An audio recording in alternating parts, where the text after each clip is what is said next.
This program is brought to you by Stanford on iTunes U at Stanford University. Please visit us at itunes.stanford.edu.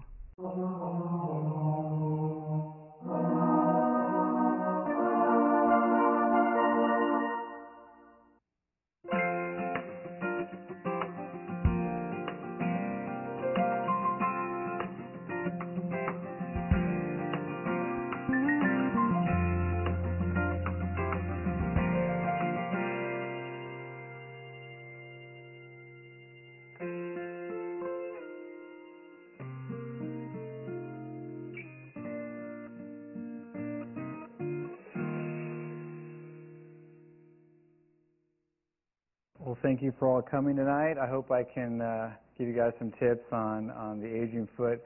We can't really slow down the aging process, that's inevitable, but hopefully I can give you some tips to keep your quality of life a little bit better.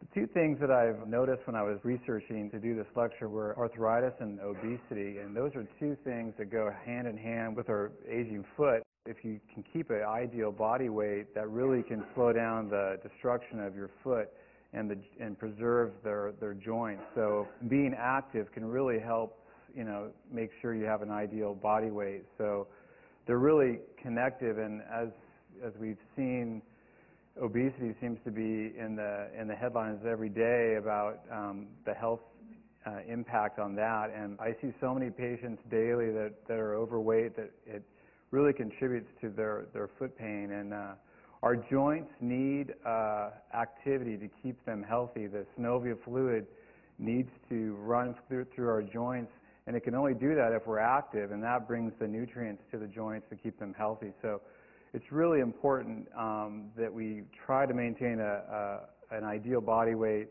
and to remain active. So those are things that I'm passionate about, exercise, and I just think that we can all do that to keep our general health better. So here's some foot facts. The foot contains 26 bones, 28 actually if you include the sesamoid bones, where there are these little two bean-shaped bones underneath the ball of your foot. 107 ligaments, 19 muscles. Basically, there's a quarter of our bones are in our feet, and our feet are our foundation for everything. So they're really important.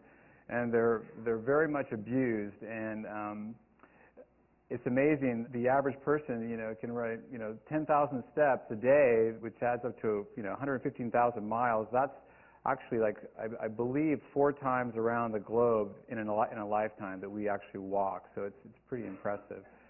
Women have 4 times as many foot problems as men, and I do think that's definitely related to shoes.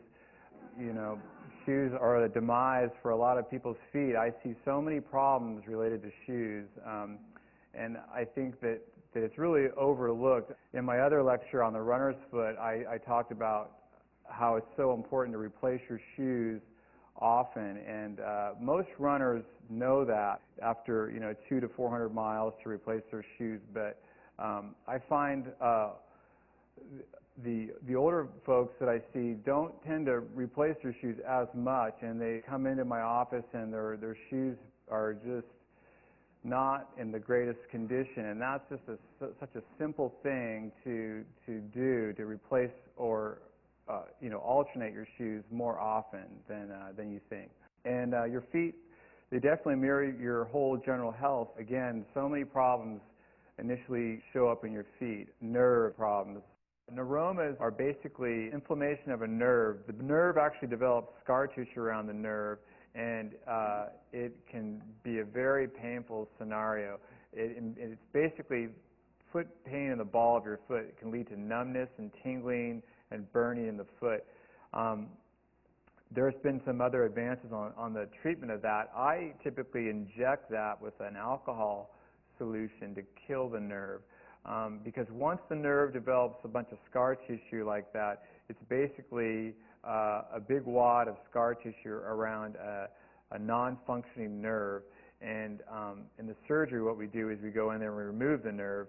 But to avoid surgery, you can inject these series of alcohol injections. It's a sclerosing agent, and it kills the nerve, or basically puts it to sleep. And I'd say it's about 75% 5% effective. Circulation problems, like in diabetes, I see so many people that come in and have numb feet or burning feet, and I ask them, are you diabetic? Well, I don't know. No, I'm not. And I've seen so many people 2 years before their actual blood sugar was higher that they had these subtle signs of diabetes, and they had a strong family history. And so definitely your feet mirror your general health. So what happens in the feet when we age? Well, like anything, you lose elasticity. Your skin is not as strong. It's not as tense. The laxity of the ligaments, they stretch out. They're not as tight. You get atrophy of the adipose or fat tissue in the sole of your feet, so you have more bony prominences. You have less padding. So you feel the bones when you walk more. And it's really not, you're not losing your mind. You do have less padding down there. And so, and as well, the cartilage degenerates. And all these things lead to foot pain. The small muscles of your foot, they are really important in preventing the formations of hammer toes and other deformities like hallux valgus or bunions. And they tend to atrophy as well, and that leads to buckling of the joints. The toe starts to buckle and becomes bent, and then that leads to bony prominences, bunions, and problems in shoes. Again, osteoporosis, that's a thing that we can't really prevent all the way. We can prevent it by having a good diet, and definitely weight-bearing exercise has shown that can slow down the progression of that, but it is a part of the aging process. And again, I get back to this common theme of being active. I think if we are active, we don't lose as much muscle, we don't lose as much balance or your sense of proprioception, that sense of balance and range of motion in our joints if we are active. It's just so connected. Being active and keeping our weight down is just so essential to our general health. And in the foot, it's the same. Oftentimes people come in and they say, well, I'm a size 10B, and I can tell their shoes are not fitting appropriately. They have these huge sores on their feet. They're getting black toenails. They're getting these huge calluses, and they're trying to shove their feet in these little shoes. And it's a fact that your foot size does increase. Your arch height decreases. The joints start to break down. The ligaments become less tight, and that leads to a widening, elongated foot. It doesn't grow. It just breaks down. And so, again, it's really important to get your foot measured. I think once a year, and when you buy shoes, it's good to buy them in the evening or in the afternoon or even after you exercise, because then they're going to be at their biggest size. This is my 8-year-old's foot. So you can see it's got a nice arch, the nice tone, nice skin color, so forth. This is a 43-year-old woman's foot, my wife's foot. Again, it's you can see she's got an arch, she's got a little bunion, but nothing too bad. The skin looks good, she's got good tone, not too many problems there. And then this is a foot of an 83-year-old woman. So you can just see the loss of the arch. The arch height is decreased, the edema in the ankle, the skin. You can't really see the supple, tight elasticness of the feet that I just showed you. Also, the nails are a little bit thicker. And if you can look really closely, you don't see a lot of hair growth and so forth. And all those things are what happens as the foot ages. The foot becomes dry. It loses the elasticity. The dryness isn't just, it's part of the aging process, but oftentimes the dryness is from being dehydrated. And I see a lot of folks that are on diuretics, and they drink coffee and tea and sodas and so forth, and all those are diuretics that cause dehydration. But I don't find that the older population drinks enough fluid or water, and I think that is such an important thing to keep our tissue hydrated and our tissue healthy. One of the things that can happen if you have dry skin is your skin is the first barrier to infection. And so it's the largest organ in our body, and if our skin is healthy, it prevents other little infections like athlete's foot fungus. If you have athlete's foot fungus, that can lead to warts, which are viral infections, and it all is really connected. This is just another slide to show the back view of the feet. As we age, our feet lose the arch height, and our arch height collapses in. What I do when I look at somebody's feet to assess them for an appropriate shoe or possibly an insert or an orthotic is I basically bisect the calf muscle and the bisection of the heel. And in the perfect scenario, that should be a straight line perpendicular to the weight-bearing surface. If you can look at visually the heel bisection of this patient, it would be at an angle, as her left foot is significantly more pronated. And pronation is basically a word that we use to describe the flattening of an arch. And when you have flatter feet or pronated feet, that's an unstable foot. It's hypermobile, so it moves around a lot. So basically, in a nutshell, your feet have to work harder than they should. So that translates up the chain. So your leg muscles have to work harder. And I see this in a lot of runners that have flatter feet. Their feet are inefficient and they move around too much, and that leads to shin and leg pain. And so one of the simplest things to do is to get better supportive shoes. So what happens into our skin?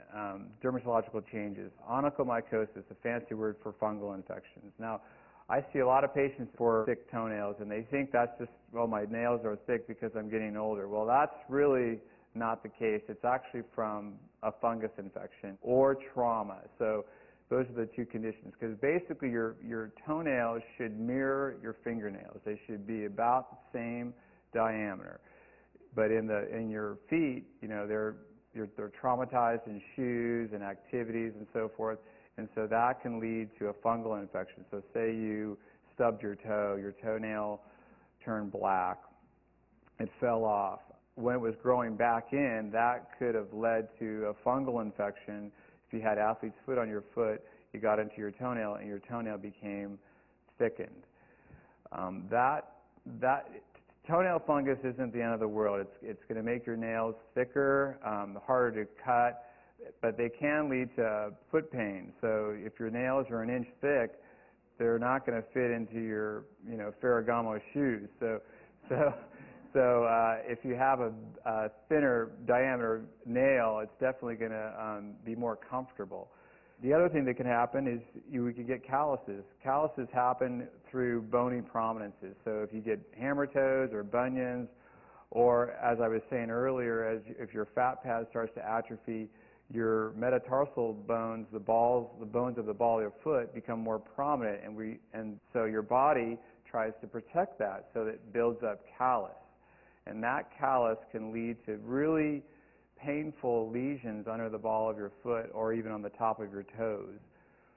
Xerosis, that's just a fancy word for dry skin. Often, though, dry skin is related to being dehydrated, like I was saying before. It also is common in people that have fungal infections or athlete's foot fungus.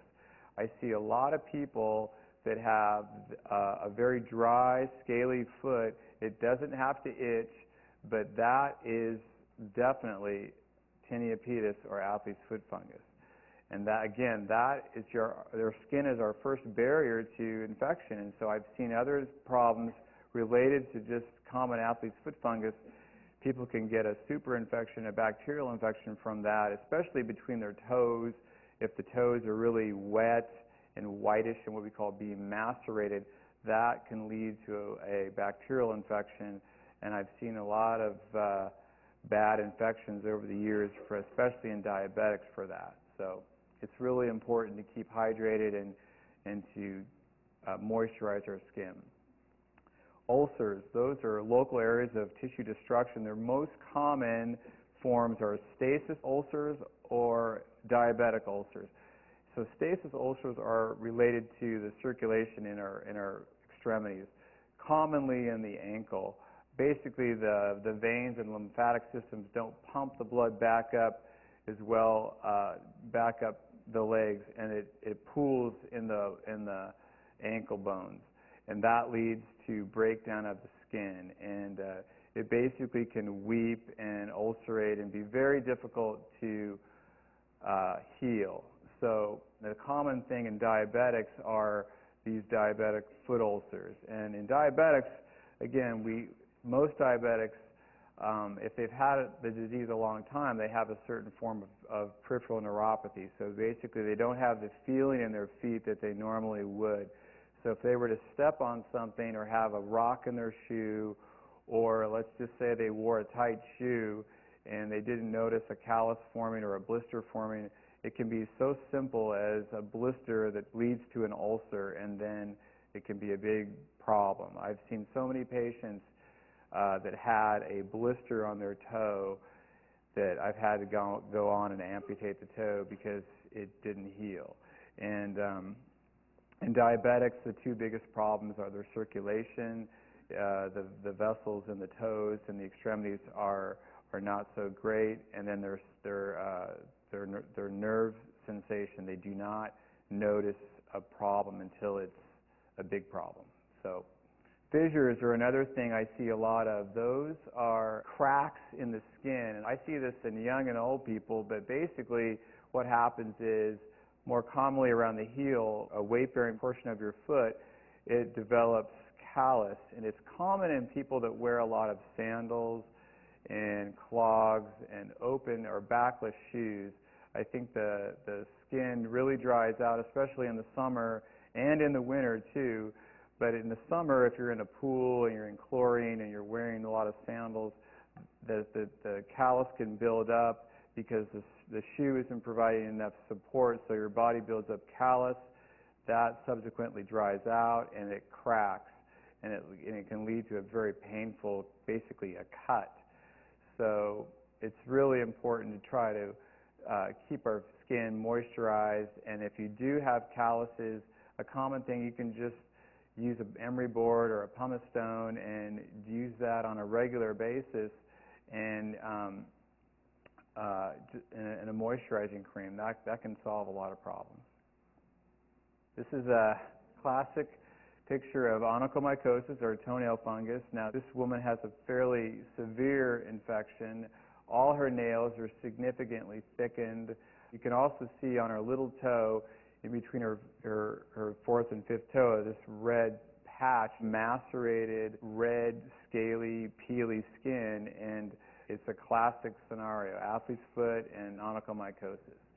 Now these, as you can tell, would be pretty difficult to manage on your own. I mean, you'd have to have the industrial strength clippers to get through these things. So in my practice, I see patients for this problem. It can be treated with an oral agent, but I've found in this population, they're on so many different medicines, it's not really a very good option for them, because the oral antifungal medicine can be hard on the liver, and if they have diabetes or other problems and they're on a lot of medicines, it's just another thing that they have to take, and it's really not going to impact their life too greatly if it's maintained. So this obviously wasn't maintained, but I have people come in every few months and have these nails debrided. You have to actually use a Dremel tool to file them down because they're so thick. But they can lead to a lot of discomfort. You can tell how thick they are, and if they're long, people end up walking on the end of their nails, and it can be really uncomfortable. Now, this next slide, I want to warn you, this lady came in about 2 months ago, and she was an older woman, and her daughter brought her in, and it's a pretty severe case of onychomycosis. So there it is. Now, this woman could not wear shoes. She came in my office wearing slippers because those nails would not allow her to wear something like that. This is an extreme case, but this is what can happen. I want you to look at the skin. Look at the skin. Look at how dry her skin is. Look at the edema in her toes are like little sausages. They're very edematous. She hadn't been to the doctor in 3 or 4 years. She was in generally pretty good health, but she just wasn't maintained. She didn't have very good foot maintenance, and this can be a big problem. So for fungal infections, I do treat that, and one of the things I like to do is I pulse it with this terbinafine. I like to pulse it because I found that it's a good way to treat it without a lot of the hepatic side effects, and it's been proven to be fairly effective this way. So what I do is I have you take the medicine. It's a 250 milligram tablet. You take it once a day for a week, and then off 3 weeks, and then you repeat that 3 more times. The classic way to prescribe for onychomycosis would be daily for 90 days. It takes about 9 to 12 months for your nails to grow out. So it's pretty slow process. But with the pulse dosing, I've had patients that are on a lot of medicines that can still get the benefit of this and have better looking toenails. The other thing I stress with this is you will not get a very good result unless you do topical antifungal therapy. I tell everybody that I treat for onychomycosis, it's not even worth doing it if you're not willing to do the topicals. Now, there's an easy topical that you can use, Lamisil AT gel. It's a gel, so you can use it between your toes where the fungus hangs out. Also, I tell people to put it around the toenail or even on the toenail, because the fungus has to get in on the skin to get into the toenail. So if you can keep the fungus off your skin, theoretically you should be able to keep it out of your toenail. But even with all that, I'd say the success rate of treating onychomycosis is probably only in the 70% range, just because it's a mixed infection. It's not just dermatophytes or fungus. It's mold, it's yeast, and we don't have medicine to kill all those organisms, but they have a symbiotic relationship. They cling on to the dermatophyte, and so if you can kill the dermatophyte, oftentimes you can get a pretty good result with terbinafine. So other things, debridements for calluses, pads, I do a lot of this. You can do this yourself with a pumice stone or emery board, but calluses are very painful, especially on the ball of the foot as the tissue atrophies. But there's some simple things that you can do with metatarsal pads. I have those, and I put those behind the metatarsal heads, so it's basically almost in the arch, and that off-weights the metatarsals and really can help with the callus pain.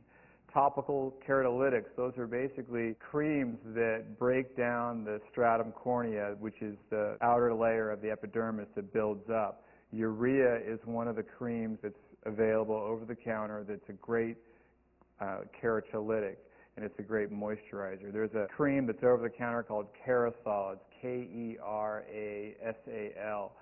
and it's a good keratolytic moisturizing cream that I often recommend.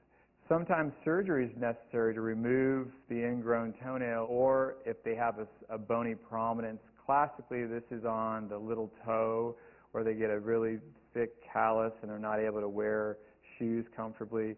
It's a pretty simple procedure where we make a small incision and remove that bony prominence, and it doesn't take a lot of downtime. And again, the shoes. Shoes are so important. I know I probably spend too much time on shoes. I like to keep things simple, but I just see so many problems related to shoes and the wrong shoe for the wrong foot. Musculoskeletal conditions. So these, again, are all pretty common. The first one, hallux valgus or bunion. You don't really develop a bunion from shoes. That's a misnomer. You inherit that condition from your parents. Basically, you inherit all the good and the bad from your parents. Diabetes, high blood pressure, the propensity to develop arthritis, all those things. But the hallux valgus, it can really become painful if that bunion isn't accommodated. So getting a wide, comfortable shoe is the first thing I always tell somebody. Hammer toes. Those are a buckling of the toe. The toe starts to bend. It can bend you have two joints in your toe, just like your finger. So it can bend at the first joint here, or it can bend at this joint. It could be a claw toe, it could be a hammer toe, it could be a mallet toe. So it could bend at the end like a mallet.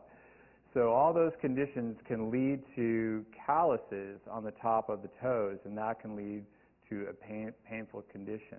Again, shoes that have a high toe box can accommodate those problems. Hallux rigidus.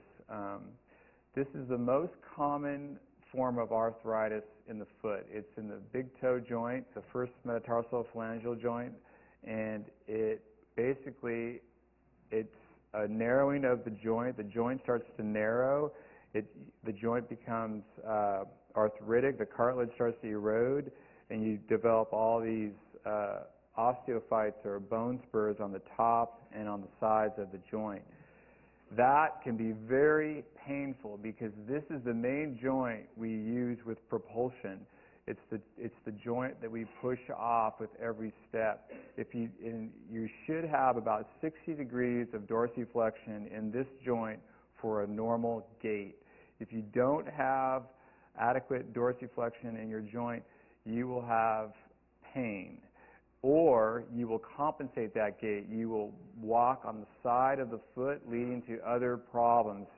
I often see people walking on the side of their foot, and they come in, wow, my side of the foot hurts, but my big toe joint hurts too. And that's because the compensation they're using, they're supinating their foot, they're walking on the side of their foot, and that's causing the tendons on the side of the foot to get overtaxed. And because they don't have the range of motion in that joint for a normal gait.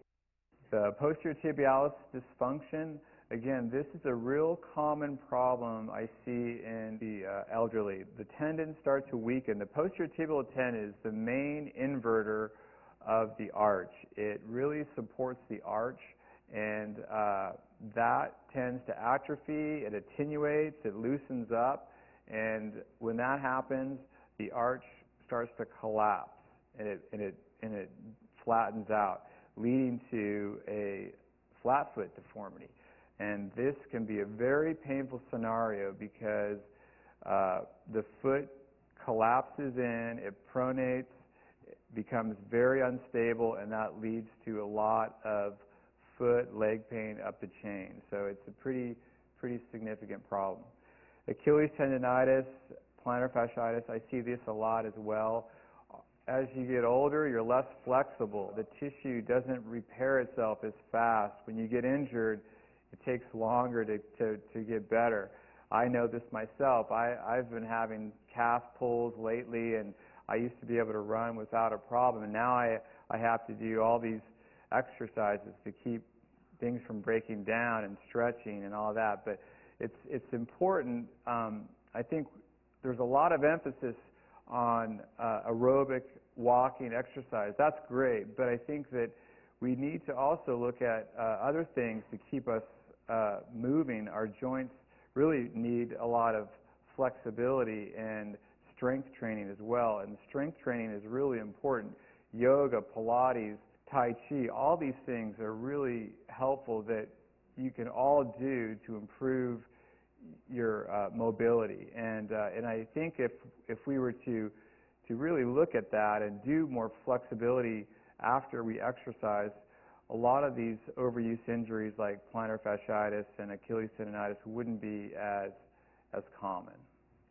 So this is a picture of hammer toes. You can see the toes, the second and third toes. Actually, all her toes are fairly contracted at that proximal, that first joint. This is obviously non-weight bearing. She's not standing, but if she were to stand, the toe still would not flatten out. And what this leads to is that there's redness and pain on the top of those joints because they stick so far up in her shoes.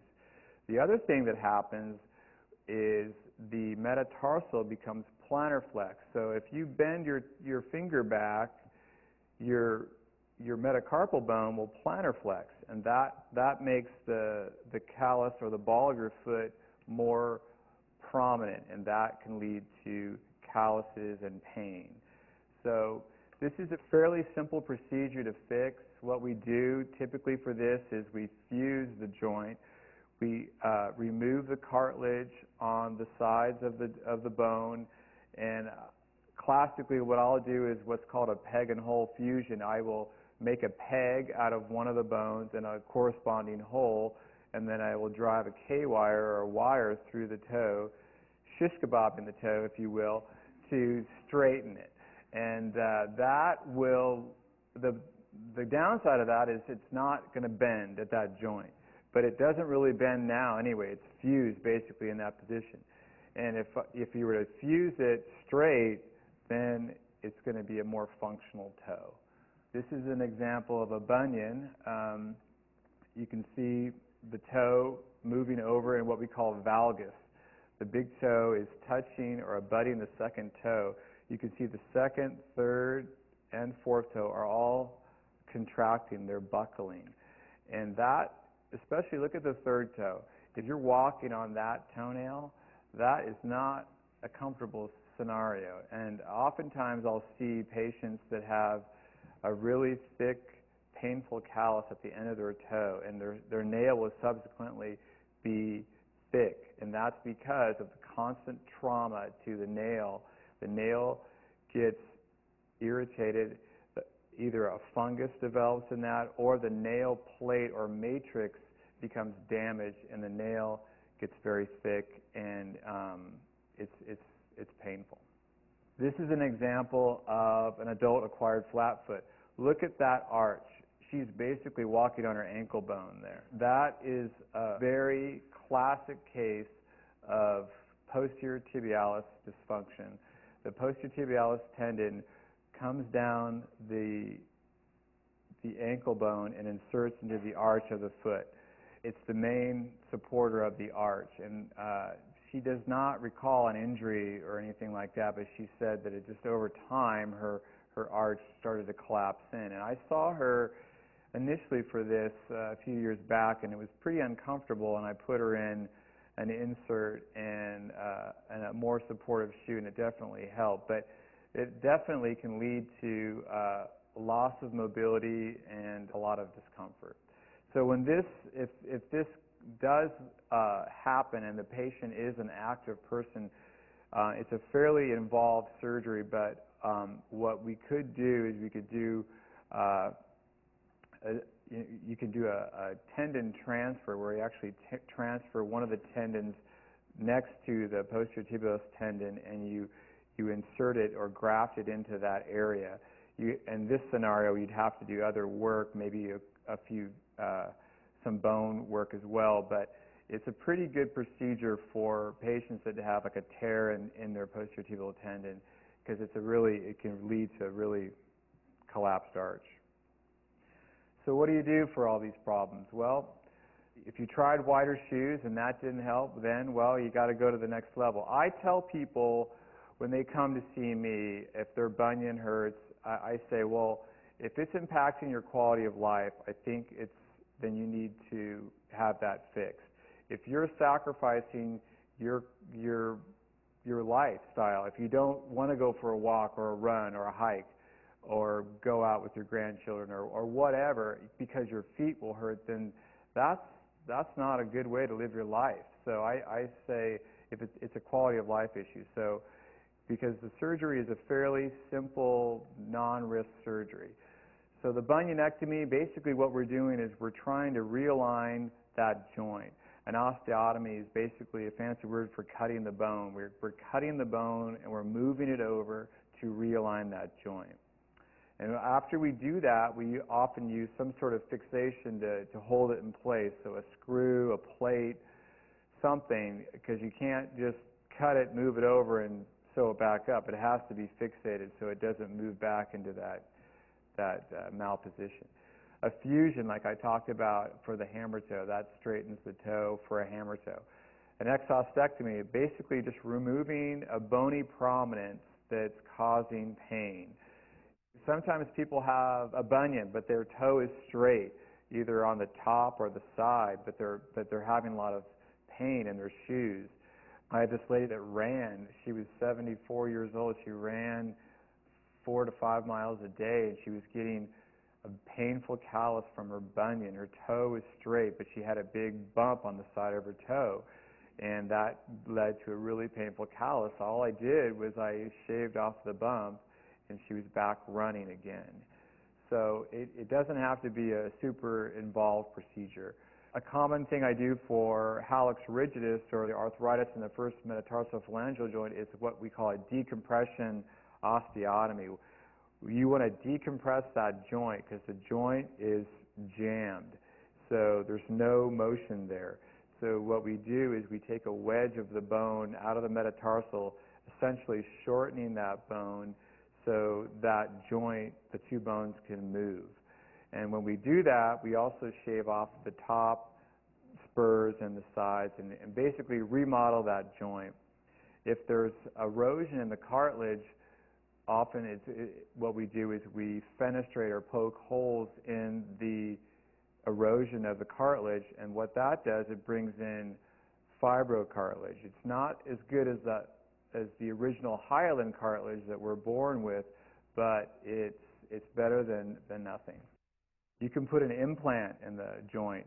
Basically, that acts like a spacer. So if you go in there and the joint is really not in good condition, and what I mean by that is the cartilage is really eroded, oftentimes it's just one side of the joint that's damaged. The other side might be okay, and in that scenario, you can put a partial implant. So basically, you put a stem of titanium in that joint to act as a spacer where that cartilage was, similar to what they do in hip replacements.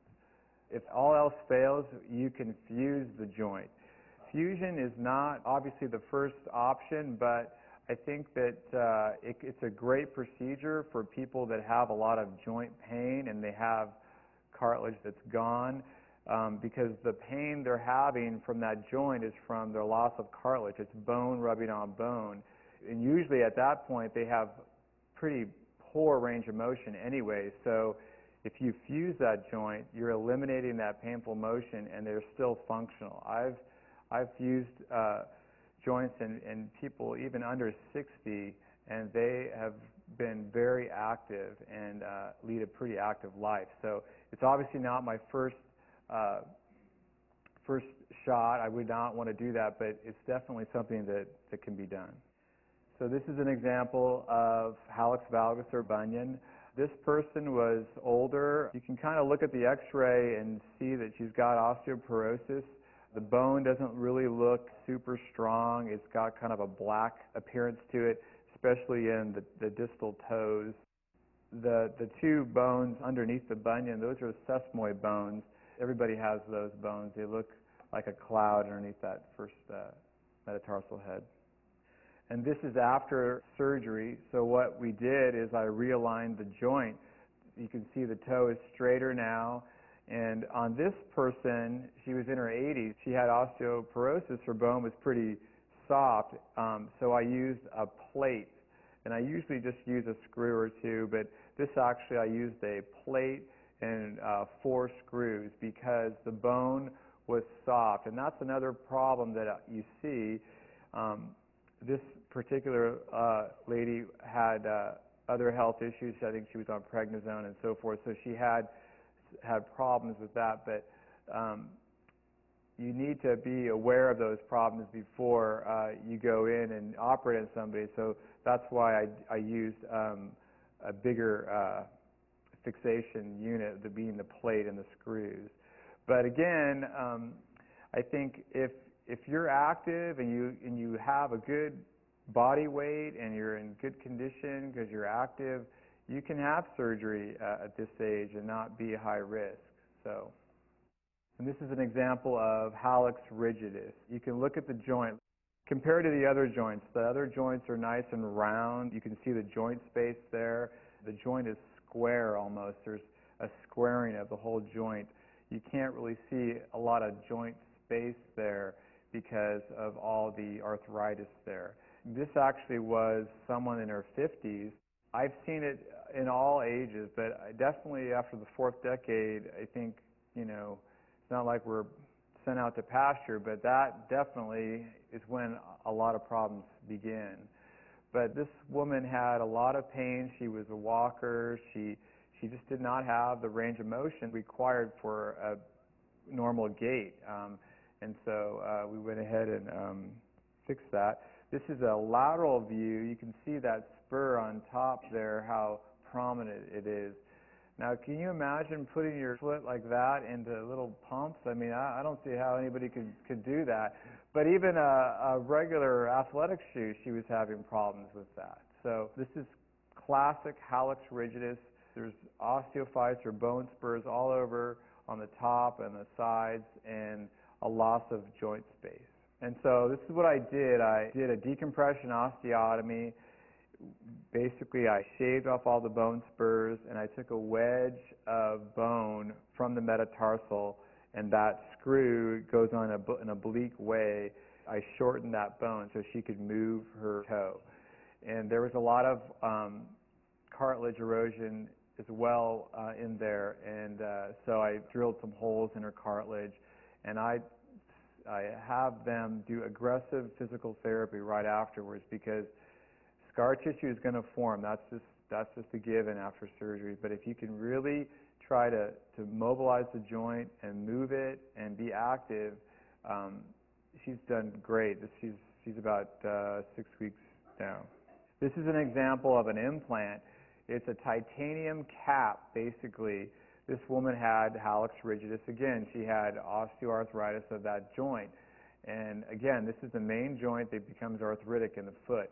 What we did was we put this spacer in because her articular cartilage on her toe, the proximal phalanx, wasn't very bad. It's usually the metatarsal head that has a lot of the problem. And so we put that in there. We shaved off the spurs. It's not going to be, perfect, but it basically will give her a better range of motion and less grinding where it was bone on bone before. So this is an example of a fusion, and this woman was under 60. She had a couple of surgeries before.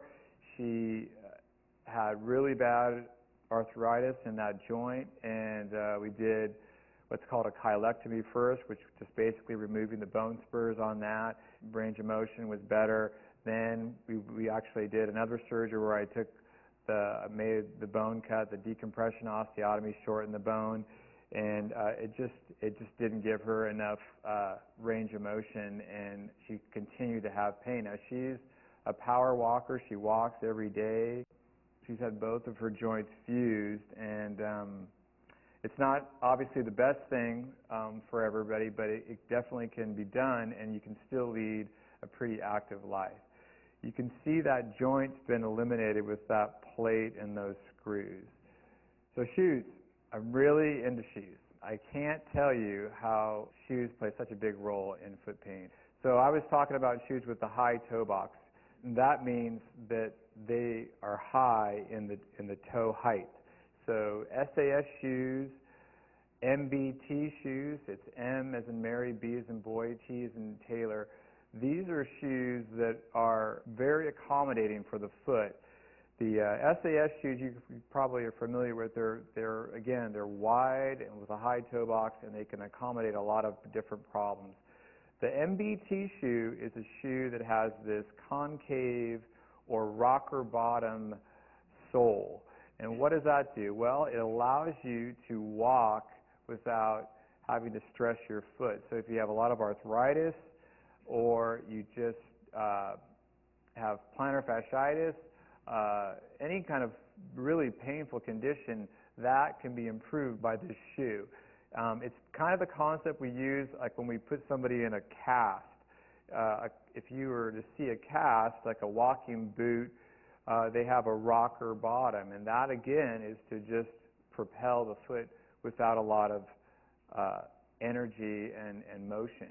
Is there an SAS type shoe that's a little bit dressier, not so orthopedic looking? And Yes, there are. Absolutely. Yeah, you want to have something nice, but you don't want to look like Herman Munster either, you know. So I don't know if I believe all the things that they claim to do about improving your strength and your tone of your legs. They kind of go overboard on their advertising, but I do think for a painful foot, it can definitely help. And then running shoes. Running shoes is my most favorite shoe out of anything. If I can wear running shoes, that's the shoe I'm in. Because a running shoe can provide stability or cushioning. They make it differently for different foot types. So if you have a flat foot, you need more stability or more motion control. If you have a high arch foot, you typically need more cushioning. That's why I really like running shoes. And you don't have to be a runner to enjoy a running shoe. Walkers can benefit from the running shoe. Orthotics and inserts. So personally, I think they're overprescribed. I think there's a role for them, especially like if you saw that, adult acquired flat foot person, there's no way they could wear over-the-counter insole. And they're great for chronic plantar fasciitis and so forth and other problems. I do think they're the best solution for long-term plantar fasciitis because the plantar fascia gets injured, it's stretched, and you get little tears in the fascia. That leads to thickening and scar tissue. And one of the things that helps heal it is that if it's supportive, and if you don't have that and your foot continues to stretch out, that fascia kind of re-tears itself, and it can be a really painful situation. But super feet are great. I wear them in my shoes. They don't work for everybody, but that's one of the first things I recommend for people for plantar fasciitis or foot pain, and it's just a good thing that you can put in your shoes to supplement the support. These are examples of other pads I use. The white pad on the left is a metatarsal pad, and that's great if you have a painful problem on the ball of your foot. You can put this behind the ball to off-weight that weight-bearing part of your foot. The one on the right is also great if you have pain in that joint, like from arthritis, or the sesamoid bones are often injured. Those are those bean-shaped bones that are under the ball of the foot.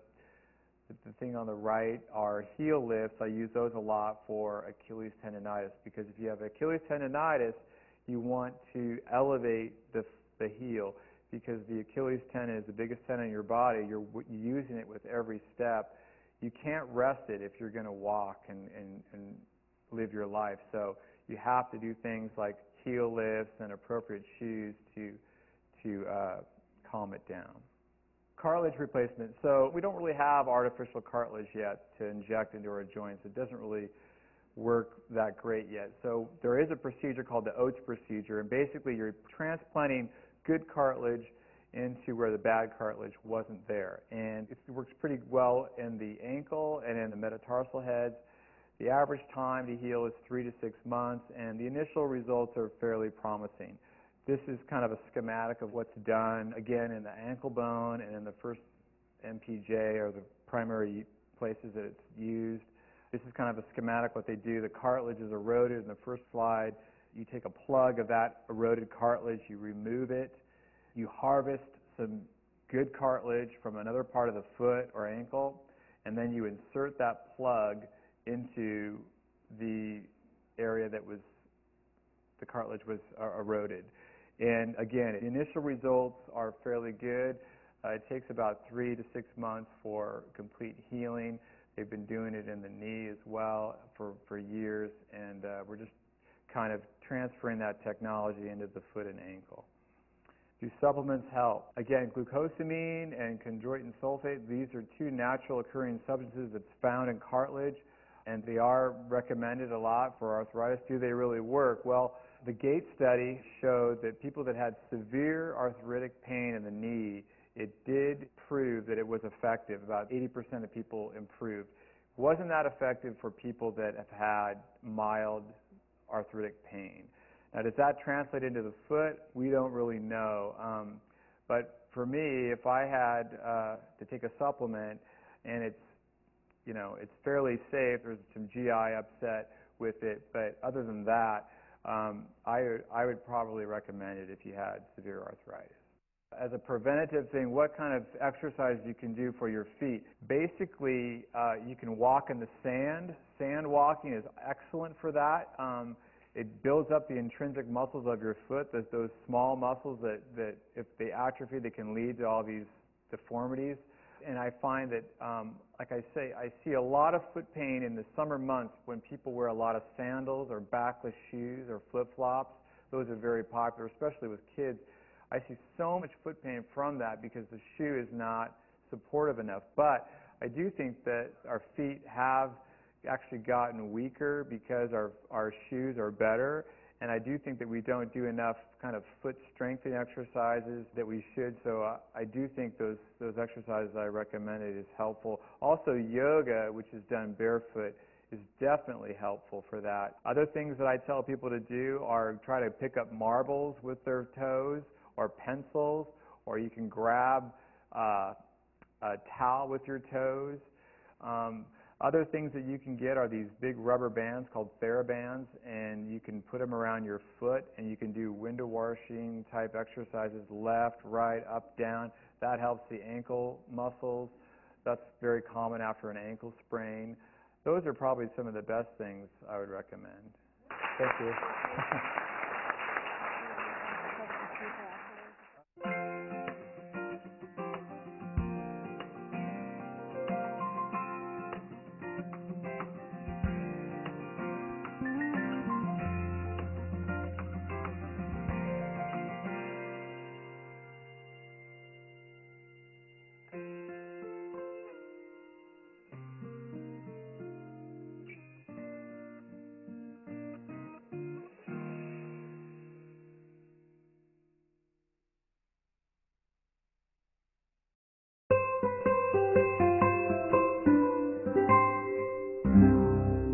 The preceding program was brought to you by Stanford on iTunes U and is copyrighted by the Board of Trustees of the Leland Stanford Junior University. Please visit us at itunes.stanford.edu.